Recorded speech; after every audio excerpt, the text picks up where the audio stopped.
ഇന്ന് തന്നെ ഡൗൺലോഡ് ചെയ്യൂ. കാണൂ നിങ്ങളുടെ ഫേവറേറ്റ് ഷോസ്.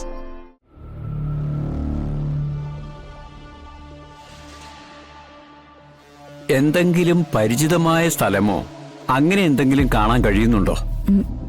ഇല്ല, ഒന്നും കാണുന്നില്ല.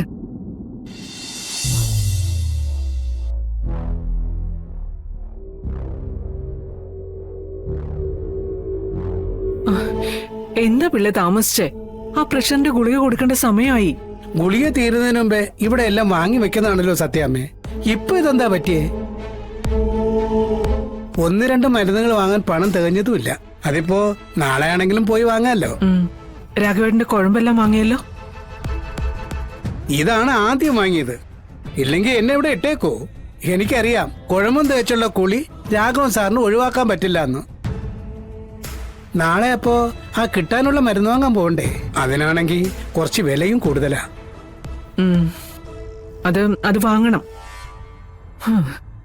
അതിനു മുമ്പ് കുറച്ചധികം പണം നമുക്ക് പുറത്തു കിടപ്പുണ്ട്. അതെല്ലാം ഇനി ഒന്നേന്ന് പോയി വാങ്ങിച്ചെടുക്കണം. വിഷ്ണു വരുന്നത് വരെ കാത്തിരുന്ന നമ്മുടെ ഇവിടുത്തെ കാര്യങ്ങളൊക്കെ കുഴയും. ശാലിനി കുഞ്ഞിനോടൊന്ന് പറഞ്ഞ ഈ കുടുംബത്തിനു വേണ്ടി അവൾ എന്തും ചെയ്യും. അതിനുള്ള മനസ്സും അവൾക്കുണ്ട്. എന്നാലും പിള്ളയ്ക്ക് അറിയാലോ, രാഘവേട്ടന്റെ മരുന്നുകളും പിന്നെ എന്റെ ചെലവുകളും പിന്നെ വീട്ടിലെ കാര്യങ്ങളും ഒക്കെ ഞാൻ തന്നെയാ ചെയ്യുന്നത്. അതിന് മക്കളെയോ മരുമക്കളെയോ ഇന്നേ വരെ ബുദ്ധിമുട്ടിച്ചിട്ടില്ല. അല്ല, ഇതൊക്കെ പിള്ളയ്ക്ക് അറിയാവുന്നല്ലേ? അതെ, എന്നാലും നമ്മുടെ ഇപ്പോഴത്തെ ഈ അവസ്ഥയൊക്കെ മാറും പിള്ളേ. പുറത്തു കിടക്കുന്ന പണം പലിശ സഹിതം വന്ന ഒരൊറ്റ ദിവസം കൊണ്ട് നമ്മുടെ പ്രശ്നങ്ങളൊക്കെ മാറും. ആ മരുന്നൊക്കെ പൊന്നിയെ ഏൽപ്പിച്ചിട്ട് പലിശ തരാനുള്ള ആൾക്കാരുടെ ലിസ്റ്റ് ഒന്നും എടുത്തേ. വന്നപ്പോ മുതൽ അതും പിടിച്ചോണ്ട് നിൽക്കേ.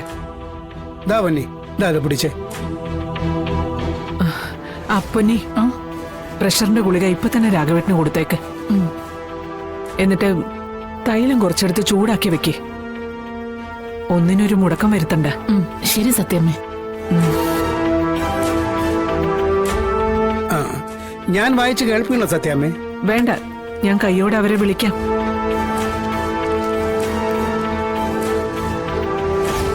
സുധാകരനെ തന്നെ ആദ്യം വിളിക്കാം.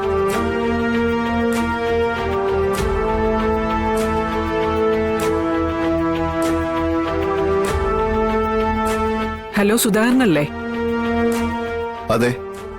സുധാകര, വിഷ്ണു സ്ഥലത്തില്ലാത്തോണ്ടാ കളക്ഷൻ വരാത്തത്. അത് 3 മാസത്തെ മുടക്കുണ്ട്. മുതലും പലിശയും ചേർത്ത് 40,000 രൂപയോളം വരും. നാളെ ഞാൻ പിള്ളേ കടയിലേക്ക് അയക്കുക. എന്തിനാ? എന്തെങ്കിലും കടയിൽ നിന്ന് വാങ്ങിക്കാനുണ്ടോ? അതെന്ത് വർത്താന സുധാകരൻ നീ പറയുന്നേ? എനിക്ക് തരാനുള്ള പണത്തിന് ആളെ വിടാന്നാ ഞാൻ പറഞ്ഞത്.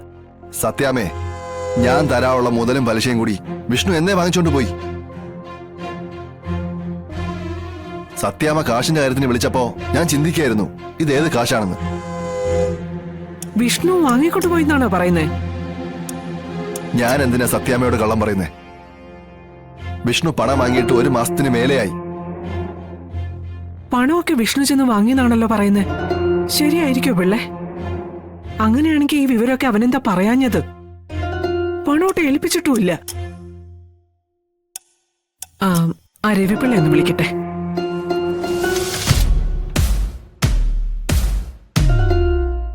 എന്താ സത്യാമ്മേ, പണമെല്ലാം വേണോന്ന് തിരക്കി വിളിച്ചാണോ?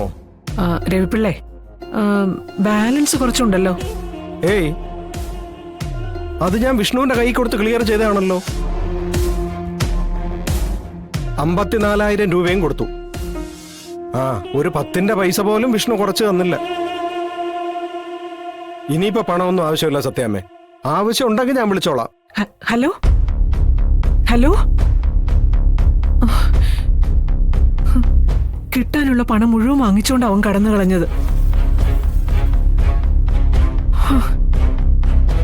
ഇത്രയും പണമൊക്കെ ആയിട്ട് അവൻ എവിടെ പോയതാ?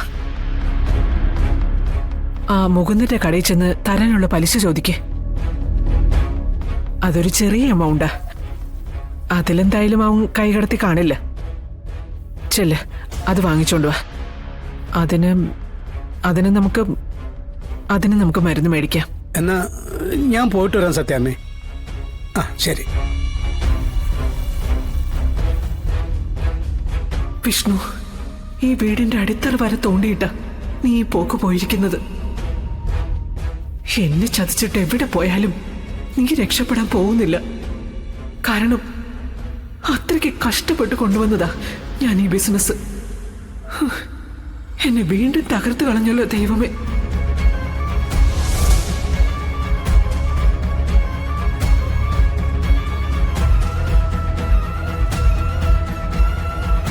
എത്ര നാളായി ഈ പറയുന്ന ആളെ കാണാതായിട്ട്?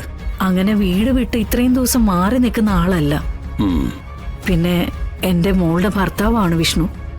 ഇവളെയും കുട്ടികളെയും വിഷ്ണുവിന് വലിയ കാര്യാ.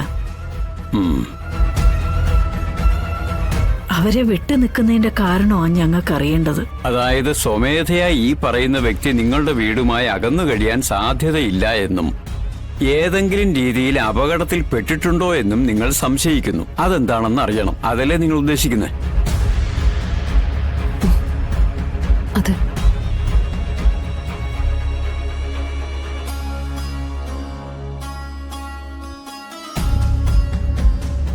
ഏതാ അയാളുടെ നാള്?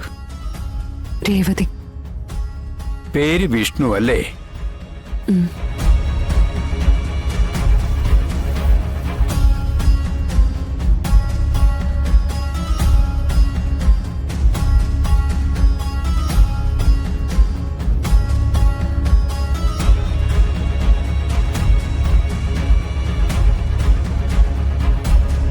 കണ്ണടച്ച് പ്രാർത്ഥിക്കുക. തടസ്സങ്ങൾ നീക്കി ആളിന്റെ ദിക്കും ദിശയും മനസ്സിലാക്കി തരണമെന്ന് പ്രാർത്ഥിച്ചുകൊണ്ട് മുഖം ആ ഉരുളിയിലേക്ക് നോക്കുക. പ്രാർത്ഥനയോടെ കണ്ണു തുറക്കുക.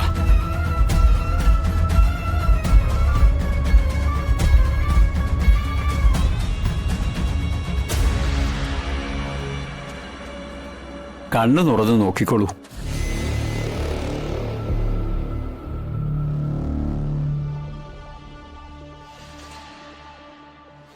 എന്തെങ്കിലും പരിചിതമായ സ്ഥലമോ അങ്ങനെ എന്തെങ്കിലും കാണാൻ കഴിയുന്നുണ്ടോ? ഇല്ല, ഒന്നും കാണുന്നില്ല.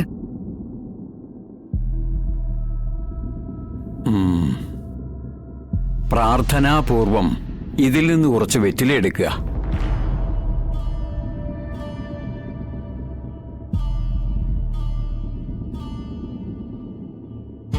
തന്നോളൂ.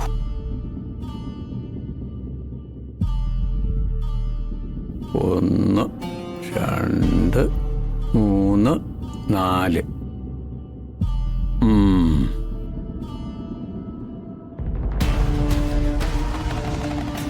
ആ മുന്നിലിരിക്കുന്ന തളികയിൽ നിന്ന് കുറച്ച് പുഷ്പങ്ങളെടുത്ത് ഹൃദയത്തോട് ചേർത്ത് പിടിച്ച് ആളിന്റെ രൂപം മനസ്സിൽ ധ്യാനിക്കുക.